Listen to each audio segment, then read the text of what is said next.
she just got angrier and angrier. For you. Well, then why'd you come?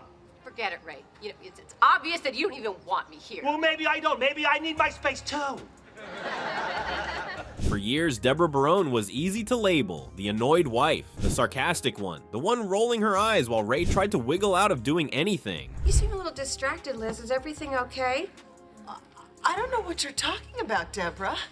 Oh, Ray told me everything. All right, enough of the chit-chat. But rewatch Everybody Loves Raymond from Debra's side of the room, and something shifts. She stops looking like the unreasonable one. She starts looking like the only person in the house who noticed it was on fire. You made up that whole story, didn't you, Ray? Nani Barone, the apartment, the pull-out sofa bed. You never slept with Robert, did you, Ray? It was all a lie, you liar! By the end of this video, you won't remember Debra as the angry one. You'll remember her as the one who was right all along. But first, let's talk about the label everyone gave her. Yeah, well... I just can't resist a man with so much power. Okay, look, I'm really starting to feel a little uncomfortable. Every sitcom needs a contrast character. Ray gets to be the lovable man-child, the guy who avoids chores, avoids conflict, avoids basically anything that resembles adult responsibility. And because he's funny about it, we let him off the hook. I put him to sleep. Yeah. And my mother came over, and then I went out with Leo. What? You left the kids with your mom? No, my father and brother were here, too. And I got rid of... Debra becomes the person who ruins the fun by asking Ray to, you know, help parent his own kids. Good. Okay, good. I feel better. All right. Let's just forget about this whole thing and get some sleep. Just forget about $2,300. Okay, you want to beat it into the ground. Why? I'm not a child. Oh, no. You're a mature adult who lost $2,300 because his daddy told him not to. But what if Debra wasn't interrupting the fun? What if she was just the one paying attention to what the fun was going to cost her later? To see why she was always tired, look at what Ray actually made her carry. Now listen, we love you both, but this is our house and Debra's my wife. And if you can't accept what I'm telling you, well, then you can't come over here anymore, unless you called first. That's it, I think I did it all, right? Oh, that has nothing to do with me. Ray is charming, Ray is funny, Ray is also allergic to honesty when honesty is inconvenient. He wants credit without effort, peace without confrontation, and his mother's approval without ever setting a single boundary with her himself. So who ends up setting that boundary instead? Debra, every time. We don't need classes, we're great parents. All right, you're a great parent, and I'm your lovely assistant. Well, I don't feel like a great parent. Great parents don't find themselves in the supermarket going, we don't throw plums. I need a class. We need a class. A parenting class? That's supposed to come natural. That'd be like taking a smelling class. So you have nothing to learn here. Oh, come on. My mom and dad never took a parenting class. Ray's favorite survival skill was avoidance. Debra's job, whether she signed up for it or not, was cleanup duty. And cleanup duty got a lot harder once Marie was involved. It was a little much. We just thought that you would enjoy a nice anniversary brunch. We don't enjoy things, dear.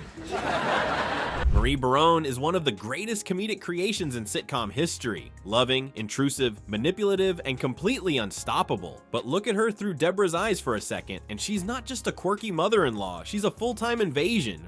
We have a will, and you're still alive. Hey. Guess we didn't displease any of your vengeful gods, huh? Ideas.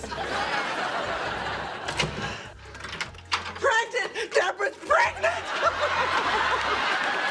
Marie walks into the house whenever she wants. She critiques Debra's cooking, her cleaning, her parenting, sometimes her whole personality, usually wrapped in a compliment so it goes down easier. I am so glad this worked out. What do you mean? Well, when the sales lady called me and told me she had the greatest cleaning innovation since the broom, I immediately thought of you. And to be fair, Marie isn't a villain here. She's funny, she's iconic, and she genuinely loves her family in her own chaotic way. The point isn't that Marie was evil. The point is that Debra saw the control for what it was years before anyone else in the house admitted it. Well, she can do whatever she wants because I'm done talking to her. This is what I get for trying to be nice. So Debra tried to set a boundary. Watch what happened next. Every time Debra tries to draw a line, asking for privacy, asking Ray to handle his own parents, asking Marie to knock before entering, the family reacts like Debra is the one ruining things. I'm glad you're still here. I have something that might fix everything. What do you mean? Everything's fine, Mom. What is it, Marie? What is it? It's just one of my old ones. It's the kind that actually works. Real quick though, if you're liking this video, take a second to subscribe. We've got a lot more behind the scenes stories and TV character deep dives on the way. Now, let's see what happened next. Debra asks for one boundary. The Baronis respond like she just canceled Christmas. She married him, and this one still can't deal with it. And Ray and Marie weren't even the whole problem. Frank brings bluntness, insults, and a total refusal to discuss a feeling out loud. Robert brings sadness, jealousy, and a bottomless need for attention. Both are hilarious. Both also add more weight onto Debra's plate. I would never ask, Do except... you understand the meaning of a private conversation? Yes, of course I do. But Frank said something that was... What did you say? Hey, I didn't talk to her. Thanks for blabbing my business. Hey, look, I may not be the greatest catch in the world, but I don't think I should just settle. I'm not telling you to settle, Robert. But you're not going to be happy if every time you discover a flaw in somebody, you go to somebody else, because that somebody else is going to have her own flaws. Frank walks into a room and insults somebody within 4 seconds. That's not a character flaw at this point. That's basically a sport he trains for. Please sit down. You should be resting with your feet up. Thank you, Frank. All right, come on. Oh, what's the matter, Ray?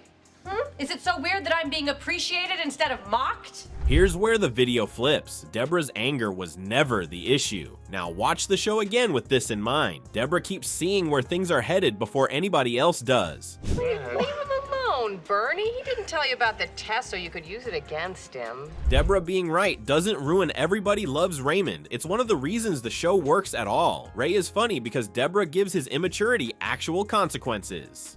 You want to know what's bothering me, Ray? How many times have I told you not to spin your ring? That's your wedding ring, Ray. It's not a toy. It does spin. Debra grounds the whole show. Without her, the Baronis are just noise. With her, the noise finally has a witness. When I say I love you, it doesn't sound natural. It's like some bad movie. Somebody's gonna laugh at me. So let's bring it all the way back to the beginning. At the beginning, Debra looked angry. By the end, she looks accurate. What's with all your lacy apparel? Nothing. It's just pajamas. Enjoy sing-alongs. I guess the jokes are from his mother, too. What's wrong? Ray is gonna kill me. Oh, dear. I told you. You know, The longer you actually sit with this show, the clearer the pattern gets. Debra wasn't angry because she was unreasonable. She was angry because she was surrounded by people who'd spent decades making unreasonable things feel completely normal. You're still supposed to want to be with me. You're still supposed to listen to me. Oh, And don't give us any more books like Marriage is a Circus, Embrace Your Clown. Okay, you make a huge mess. You don't help me at all. You invite your friends over to drive me crazy all day, and all you can think of is, oh, she must have PMS. Let's just load her up with drugs. So, what do you think? Was Debra too hard on Ray, or was she the only one seeing this family clearly the whole time? Tell us in the comments. And if you like looking at classic sitcoms from a different angle, subscribe to Sitcom Vault. We've got more of these coming.